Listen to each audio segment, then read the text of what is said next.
Šmijala Zakerija, 25.4.84. i stojiš. Ovdje sam ja počeo raditi 2007. mjesto oca.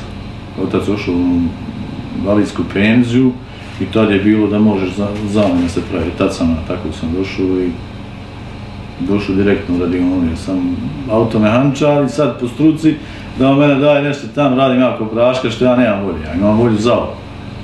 On se mene stelaju prebaci, ja kažem, radije me nemojte prebacivati, ako se me prebacivati, ja uzmem knjižicu i odam. Jer što volim, to mi daje, što ne volim, nemoj mi davati. Znači, tako da je to ostalo tu, bilo je puno radiona svijeta i sad malo pomalo desi što se desi, ostane nadao čovjeka. Gdje se radilo u smjenama, 3 smjene. Ali nije bilo nekog posla ko sad nekog posla što ima. Što iskrsnije posla pa nema ko, nego moraš lično otići raditi, šuti. No, šta što je se desilo se, sad se ne mora ništa vratiti. Film nazad i moj da napravim da ne pušta vodu, ne pušta mazot, ne pušta parom, ne znam i ja, pukla nešto. Nema men tu šta ko govorit, moji uzmi ljude, bravara, varioca, samo napravimo i gotovo. Saniraju, lakšam sebe. Dođu 3 sata, reće, puklo ovo, moje da dođem da obiđem, znači 6 pratova okolo fabrike cijelo i ako je sve u redu, dobro, ako nije u redu nešto popraviš i opet si dobar. Mislim, volim kad se ništa ne pokvari, kad se pokvari znam ja kako nabelaji. Ali šta Bože, kako da kažem, kad ti je nešto u krvi, znači nešto kad ti je u krvi, to je te jednostavno sve. Znači, mene u krvi da ne mogu, mislim, mogu sjediti, ali sjedim ja. Ali što tiče posla, znači, mene je to apsolutno sve. Da li je ono zima, kiša, snijeg, mene svejedno, mislim. I kad imaš, recimo, ekipu iza sebe koji gleda tebe, znači, idemo s njim. Tako da, nešto, da li sam na 6. spratu, na 5. na kraj fabrike, to je vrlo jednostavno. Bitno je samo da se uradi posao, da je to sve ispravno, da niko ne proziva me. Joj, imao si 10 dana, a ništa nisu radili. Upravo tu. Radio sam na ovom kartonažu, 8 mjeseci. Mislim, i to sam radio na lepilice, lijepio kutija, nije to moj posao. Mene sve nađe god me baciš ovo, ali samo ima nešto kad te vuče nešto, a nešto te ne vuče. Mene je vuklo da idem u školu za automehaničara, znači nisam stio prava da idem. Ali se tako je okrenulo da radim taj posao što nisam išao u školu. I šta sad ja trebam iznimljati, primjerice dam i ovo, neće ovo. Ili završi fakultet pa kopa kanal. Bilo je kod kolega, je bilo nešto i to je malo poslije kotina na ruci, na glavi, to je sve. Ali je bilo nešto, recimo, lom noge, ruke, ne znam, ja sad nije. Mislim, kod mene nije, hvala Bogu, ništa.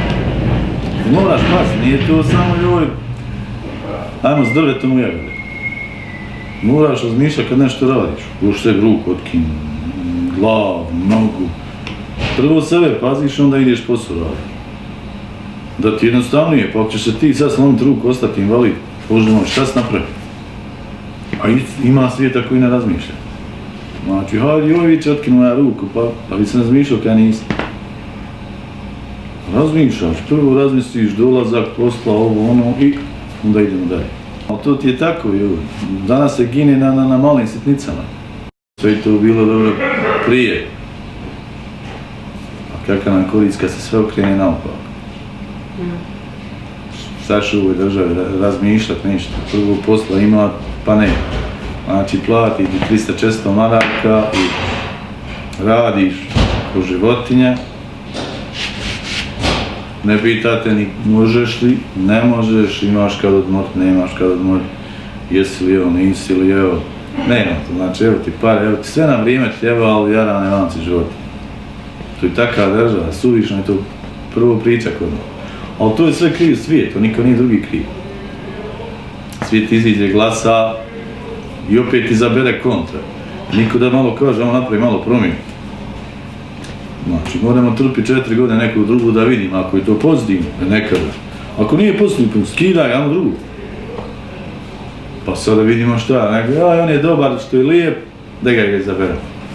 I onda, kao ja nemam posla, nemam djevu. Pa izga ti izabere. Pa kaj jesam, čemu je problem? Prva je stvar, kod mene, recimo u mom kraju, što jednostavno likovi neće teret.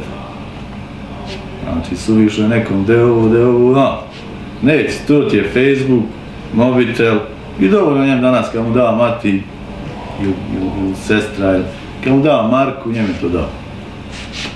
A ne rani, što ja moram ustati u 5 sati, on spava do 12, ja moram vratiti 8 sati, on u 1 pije kafu kuhađija, ode na kafu Marku, izvadi telefon, to je njem biti na Facebook, čita dan. On je svojio Bosnu za Marku, ima danas popiti kafu negdje u lokalu i provije čita dan za tu kafu. Ja ustanem svako jutro u 5 sati, znači pripremim se do 6 u 6 krenem. Svaki dan tako je od 10 godina. Joj, kaj ti imaš? Pa hvala Bogu da imam. Ustani ti, ja radim i posle posla privatno kad ima saleti. Meni je mrsko, što? Kad ti je nešto u krvi, kad ti vidiš da možeš zaraditi 10, 20, 50 dinara, što? Biće vremena da je odmorim, ali neće biti da ja zaradim. Znači danas ima, sutra ima, ali preko strane ima. Pa svi živi ovdje 200 maraka, s porodicom. Samo što mi to ne znamo, recimo u nekom kraju, u tvom umom, ne znamo tu. Ja znam, likova ima 200 maraka i 2 djece i žena. I opet živi čovjek lijep. Ali zna napraviti raspored onih 200 maraka. Lako je to potrošiti sad 200 maraka, šta je, nije to ništa. Ali ti napraviš raspored, sebe stisneš malo, ne rasipaš se i eto ti su dobitku. I svako mora dobitku, ali ne sad joj, onaj video ima nešto, hoću ja. Onaj je kupio bolja kola, hoću ja. Mene to ne interesuje. Jer bit će situacija kad neš imati, pa šta onda? Recimo zimski period sad, gdješ da radi privatno? Šta? Ništa ne radi. Znači imaš nešto u radioni, objektu, u zgradi, u kući, to možeš raditi, a sve ostalo je stiče polja, kraj. I to, ja sam svake godine, ove 3-4 godine što sam bio, ja sam to radio. Znači, ljetni period ja sam radio, zimski period ono sam trošio što sam ljeti radio. Sad za drugi, kaj nema ovo, pa ne mereš biti, ja imam prijatelje kod kuće, ne mere ti biti, neće niko doći u tvoju kuću i izvesti iz kuće i reći od moj posao. To je definitivno. Ja sam bio 3-4 godine, dolazio sam, proteste koliko sam mogu i kad vidiš neke stvari, pa jednostavno svijet neće to raditi. Kad mu nađu, ja sam znao nalaziti svojim prijateljima posao da radi za mene. I kad mu ponudiš 30 maraka, ne cijelavić je ta mala za mene. A šta hoćeš ti, 50? Ne moraš ti raditi, ja ću raditi za tebe i za sebe, pa ću uzeti duplo i para. A ti sjedi kod kuće. Ma ne, pogledaj, ja vidim, a ti samo kola vam donesi. Ja ću i sok donijeti. I keks, i kafu. Znaš, mi je rokno, kada priješ, ti rokno. Je li ipak pošto? A? Je li ipak pošto? Rokno, je ipak. Pa ja šmigalu kolegu, ne morate vi tako. Mene Guti će se odmah zvati. Mislim, ja sam, ne sjećam se tačno, ponedjeljak je bio došao kaj trebaš raditi, šta ću raditi kaj dan? Neće danas raditi, ni opreme, ni uniforme, ništa. Doći kaj utorak, sutra ja došao, moraš pripremiti, pregledati, to je bilo poskidano, to je bilo razbacano, to je bilo... Ništa nije povedeno i moraš ti to sve naći, to je popucalo cijevi kilometrima. Sad moraš naći, popraviti, što mora se popraviti, što mora skrpi, Bože moj, šta sad? Jer to je to kad nema ljudi, onoliko u fabrici trebaš, nema njima 5-6 ljudi.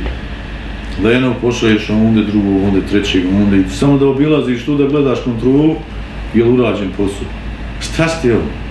Kaj neki poslovođa, kakva poslovođa, valja ne otiće da radi posao. To je to, ali eto, ajde, može se krpiti ovako do nekog vakta. Dok neko ne dođe, pa kaže, dovede 3-4 čovjeka i da ti lakša posao. Ako odeš kući, on tebe zove od kuće, pukla para, ovo ono, valja ti doći, šta će? Ne znaš koja je havarija doma, znači ako ništa dođe zatvoriš paru. Do sutra dok ne dođeš, onaj varlaz da zavari. I nema drugog izvora. Znači ovo što skaje sad za sad nije loše. Ja sam zadovoljan. Daj čovjek sve na vrijeme, nije ništa dužan. Pojenta kad se radi, Bože moj, radi se. Kad je manje posla, onda imaš malo lufta i sjest, i izvući se i svo. Ali kad se radi, ajmo zapet odraditi posao i dobar se. Bilo je se na cesti, pa nije niko da iz džepa kaju ti marke. Neće niko, na koju mi sve pozaravao. Sad dobiješ i vićeš i ovo je meni teško. Šta ti je teško? Ti je mila majka naspram privatnika, kako se radi? Ja sam bio kod čovjeka privatnika, znam kako radi. I mene to svejedno, sad kad dođe privatnik, mene svejedno. Dok pojedinima nije svejedno. Ko je naučio da leži i da sjedi, on ne mere raditi, on će knjižicu i ode kući. A kome je svejedno da radi? Kad bi te na glavi držao 24 sata, tebe svejedno. Zato što ti su takvi živci, nije u svakog živa, znači, moraš imati živa za poslu, da ne da ti sjeti. Ti se odmaraš kad radiš. Dok je recimo u pojedini kontra. Tako i kod mene. Danas bitno mi je da previjedim 8 sati. Tako da mi ne mere niko uprijeti prstom reći nisi ništa danas uradio. To i kod mene. Mislim, ja sam taki od rođenja i ja od rođenja radim, kako sam u prohodu malo tako. Znači, nije bitno ovaj posao poljoprivreda, znači nema šta nisam radio. Kopat kanal nije problem, ja radim, platiš, kopamo kanal. Znači, sve u mene nije bilo, ja izbjegnem, samo pare nasutu i ajmo dalje. Idealna situacija, mora se sve malo te neko iz temelja izraditi. E sad, da li će to doći, da li neće, ko će znati. Ja mislim da će doći u nekim pretpostavkama vrlo brzo, sad, možda griješim, možda ne griješim, jer ne znam. Mene najmanje mi bitno tamo ne pare što on meni ima, znači, ja bio zadan kad mi dao na staž, jer para ko para dođe i prođe, šta ja, staž je star, a malo, puno je 5 godina. 2 dana kad ti fali do penzije pa ti ne znaš šta ćeš, a zamisli 5 godina. Sad šta će biti, kako će biti, skajt sve i se nada. Hoće šta bi, hoće ko doći, preokrenut, neće. Ovako ona može, recimo u ovom principu, može raditi dugo vremena. I da mi budemo ozbiljni, znači radnici da budu ozbiljni, a ne ono, joj meni svena, nije mi svena. Svena mi kad nema plati. A što nema, pa tu je krivnja naša. Znači, ovako ne može raditi, ja sam kriv. Ili ako nema nekog rezervnog dijela, onda su oni gore krivi. Ja ne mogu nešto ugraditi ako nema. A oni ako neće da nabave, onda, Bože moj, šta ćemo? Nema posla, pa nemoj nikad gledati da ti neko kaže imaš posla, nema. Uzmi metlu, pometeš svoj objekat, džogira, obrišeš stakla, ne znam ni ja. Ti si prevrijedi, baciš smeće, ne znam, to je prevreda. Sada kada budem, jaj, de ovo, de ono, pa šta smo mi ovdje? Sada djeca se ponaša. Što me neko mora govoriti, isto dođem, nema posla, pometem radionu, istresem smeće, složim alat. Tako ti je kod kuće. Ali tu treba ti bude jasno, znači samom liku da bude jasno, budu ja ovo, ne moram niko ništa govoriti. Ja 10 godina ovo, znači, i očistim i napravim da jedem i sve to mi isto koji kod kuće. Pola vremena sam kod kuće i pola u fabrici. Znači, ovdje sam da zaradim penziju ako mi uspije. Ako se šta promijeni, ako bude ovim tokom, ne znam nija. Ako ne uspije, onda idem negdje drugo. I to treba bude jasno svima, ne samo meni, znači svima. To ti je pola kuća ti je gor, pola ti je fabrika. Ko hoće da razmišlja, ako ne razmišlja, onda šta ja, ne mereš, znači. Ničiju pamet ne mereš ono. Jer odavde od fabrike ti zavi egzistencija kod kuće. Ako nemaš plati kod kuće, ne mereš ništa tako ni kupit, ni platit, ni struju, ni vodu, ništa. A niko neće doći reći, evo ti svaki mjesec 300-400 maraka. Znači, udeš sve da zaradiš, da dobiješ, da platiš, da kupiš šta hoćeš, a to ti je.